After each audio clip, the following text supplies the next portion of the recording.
Alors, comment est-ce que la rage d'un adolescent face à l'injustice peut se transformer, des décennies plus tard, en une véritable proposition de loi contre le chômage? C'est toute l'histoire de Jean-François Soyer et du projet IAED.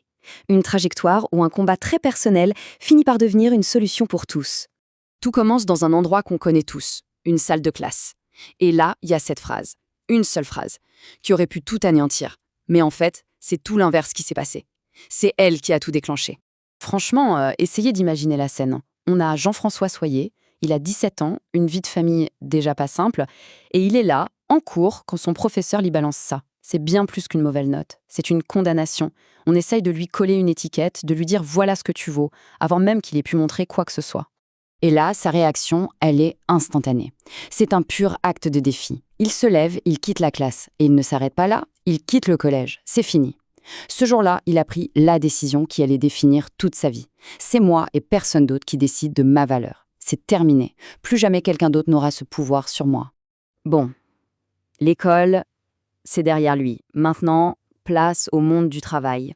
Et là, rebelote. Il retrouve exactement le même sentiment d'injustice.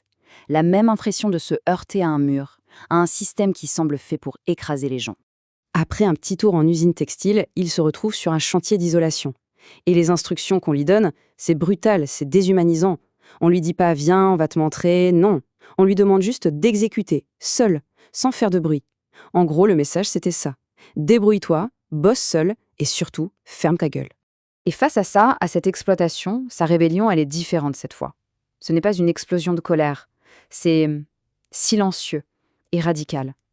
Il a passé toute la matinée là-haut, sur les toits, à regarder la ville, Roubaix. Et puis, il est parti, pour de bon. Le message était on ne peut plus clair. Non, je ne serai pas celui qu'on peut écraser en silence. Et c'est là que ça devient intéressant. Un nouvel obstacle se présente, mais cette fois-ci, c'est l'argent. Et c'est ce blocage qui va transformer toute sa rage en quelque chose de constructif. C'est le moment clé, le moment où il comprend que les mots peuvent être une arme. Voilà ce qui se passe. On lui propose un job d'ambulancier, un métier pour aider les autres, pile ce qu'il veut faire. Sauf qu'il y a un mais, une condition. Il doit payer une formation. Et elle coûte 7 000 francs. Alors, faut se remettre dans le contexte de l'époque, c'est une somme énorme.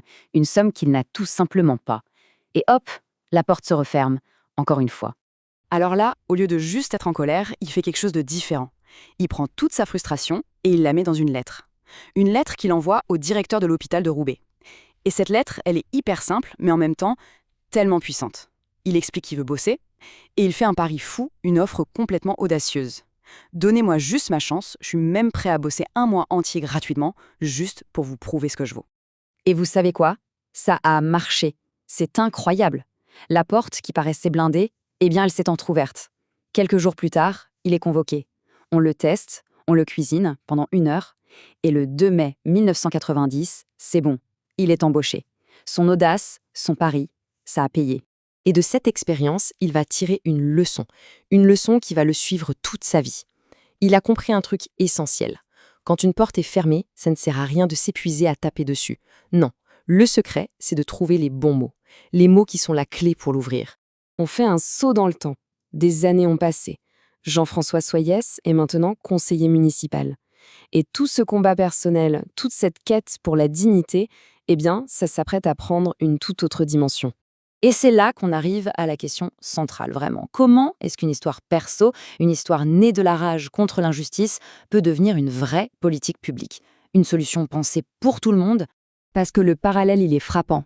Hier, le problème, c'était un jeune, tout seul, qui demandait juste qu'on lui donne sa chance. Aujourd'hui, le problème, c'est des milliers de personnes qui font face à des barrières bien réelles, des barrières systémiques. Le manque de formation, les compétences qui ne correspondent pas, les blocages financiers. Vous voyez, l'échelle n'est plus la même, mais au fond, la demande, elle, n'a pas changé. Et c'est précisément de ce constat qu'est né le projet IAD.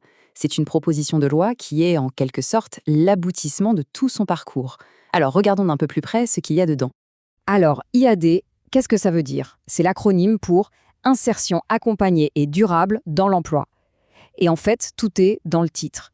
L'idée, ce n'est pas juste de placer quelqu'un dans un job et de dire au revoir. Non, c'est de l'accompagner pour que cet emploi dure, que ce soit solide. Le projet, il part d'un constat assez simple en fait.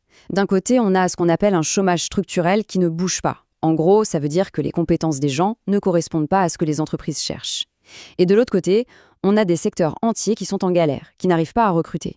Et entre les deux, on a des aides sociales qui coûtent cher, mais qui ne résolvent pas vraiment le problème à la racine. Le système est comme coincé. Alors, comment IAD compte débloquer tout ça?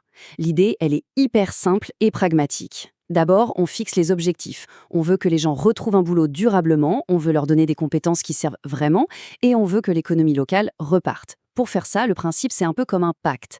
D'abord, on va voir les entreprises du coin et on leur demande de quoi vous avez besoin, concrètement. Ensuite, on crée une formation pile-poil sur mesure pour les demandeurs d'emploi. L'accompagnement est vraiment personnalisé, c'est ça la clé.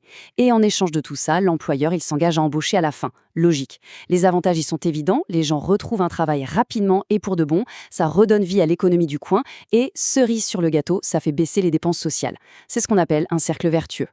Mais au-delà de toute cette mécanique, de tous ces objectifs économiques, le projet IAD nous ramène à l'essentiel, à son point de départ, à la dimension humaine de tout ça. Parce que le vrai sujet, au fond, ce ne sont pas les chiffres du chômage ou les budgets, non. Le vrai sujet, c'est la dignité. La dignité de pouvoir montrer ce qu'on vaut, de participer, de ne plus être résumé à un échec scolaire ou à un accident de parcours. Et cette phrase, « Donnez-moi une chance de prouver ce que je vaux », cette phrase qu'il a écrite il y a plus de 30 ans, c'est vraiment le cœur du projet IAD. Ce n'est pas une demande d'aide, d'assistanat, c'est une demande d'opportunité. C'est exactement la même demande que celle de ce jeune de 17 ans qui a refusé qu'on écrive son histoire à sa place. Et ça nous laisse avec une dernière question, une dernière pensée. Et si, finalement, les meilleures solutions à nos problèmes de société, si elles ne se trouvaient pas dans des rapports d'experts bien épais, mais tout simplement dans l'expérience vécue, dans l'histoire de celles et ceux qui ont connu l'injustice et qui se sont battus, jour après jour, pour la dépasser,